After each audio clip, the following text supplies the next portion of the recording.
1, 2, 3. 1, 2, 3. Top! 1, 2, 3. Kailangan natin mga kamarkada kapamilya ang ating katanungan for today. Ano-ano nga ba para sa inyo ang top 1, 2, 3? Dahilan kung bakit magre-resign ka sa iyong trabaho! Lalabs ko, pasok sa ating top 3. Pasok sa ating top number 3 dahilan kung bakit nagre-resign ang mga Pinoy sa kanilang trabaho. Sabi ng mga na-survey natin. Taray, may pa-survey. Kaya nga ito daw ang Sawa ka na sa trabaho mo! Yan ang sabi ng SWSF. SWSS. Lalo hindi pa sa tubig. Sa tubig ba yun? Oo. Pero hindi alam sa... Ay, hindi ko rin alam ako sa tubig yun. Basta alam ko Maynila tubig yun. Wala din palang alam. Kaya nga hindi, SWS survey lalabs. Oo. May W naman kasi. SWSS sabi mo. Sa akin. Ay, nakayawa ko sa inyo. Masasawa ka na sa trabaho mo! Yun na yun. Yan ang top number 3. Correct. Kaya lalabs, kung sawa ka na sa trabaho mo, nako, bukas ang pinto ng ano daw?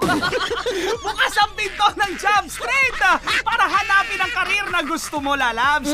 Nakakasawa nga naman talaga maging secretary, lalabs. Lalo na kung ang boss mo ay singkulit ng isang elementary. Makulit? Anong ginagawa ng boss? Makulit, lalabs. Puro utos. Tapos kapag hindi mo nagagawa, lalabs, magagalit sa'yo. Pero teka lang, boss, di ba kahapon may utos ka pa rin? Ang hirap nga tapusin, may papagawa ka na naman ngayon. Hoy, hindi mo baka nakakalimutan mo. Ano, lalabs? Boss, kaya maraming utos. Ganun ba? Minsan kasi lalabs sa trabaho, parang jowa yan eh. Bakit lalabs? Nakakasawa. Ay, ganun ba? Lalo na kung paulit-ulit ang ginagawa, pero kung hindi ka namang gagawa, pamilya mo naman ay kawawa, di ba?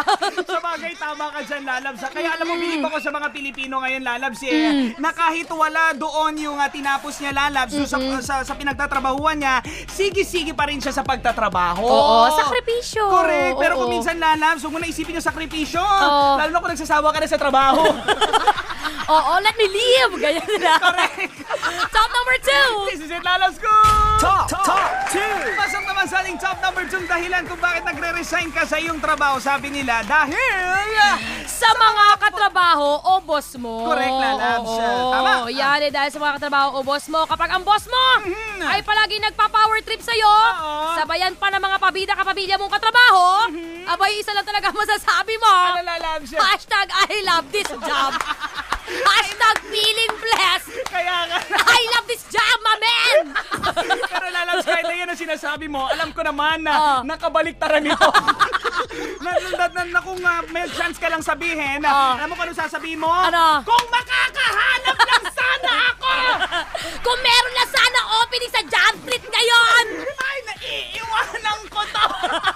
Pero kung ganun, lalabs, pag narinig ka ng boss mo na ganyan sinasabi mo, baka mamaya totohanin niya ito. Kaya nga itago mo na lang sa hashtag I love my job. Correct. Pero alam mo, lalabs, tandaan mo, kapag meron kang katrabahong mamaro, lalabs, nako, pabayaan mo na ito, lalabs. Isipin mo na lang kaya niya ginagawa yan para after 6 months, lalabs, ma-regular na siya. Ay.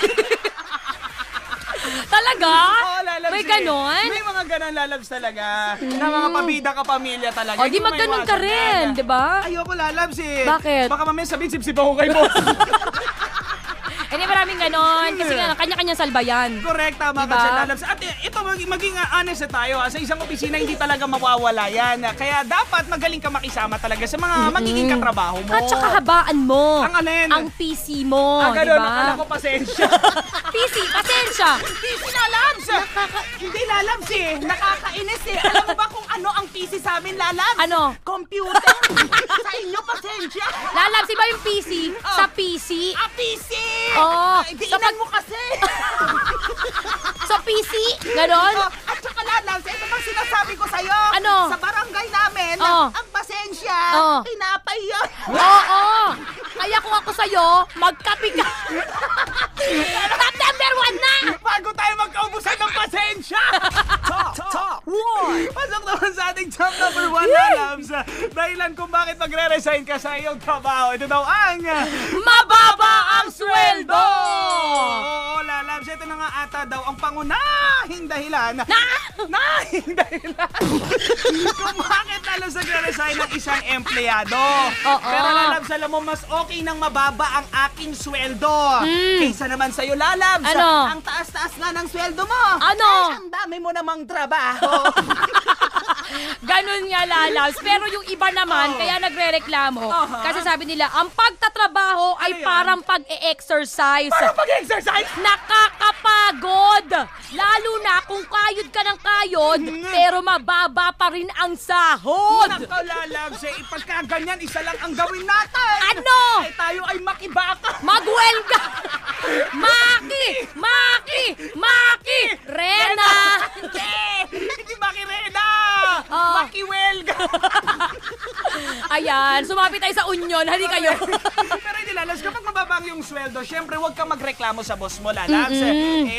Kung ganyan lang talagang kaya nilang ibigay, might as well mag-resign ka na lang, Lalabs. Oo. At humanap ng better opportunity sa ibang kumpanya. Oo, hindi yung nag-aaklas ka pa. Correct. Kahit naman gawin yung pag-aaklas, kung wala naman talaga ibubuga, wala. Kaya nga, kung wala naman Oo. talaga silang papasweldo, wala rin mangyayari sa'yo. Oo, hanap ka na lang iba. Okay, at yan nga ang mga nag-top na answer sa ating top 1, 2, 3 katanungan. Ano nga ba para sa inyo ang top 1, 2, 3? Dahilan kung bakit magre-resign ka sa iyong trabaho! Baho! Baho! Ang baho! Good feeling blessed every morning. Kulitan at harutan sa agahan. Morning Tina!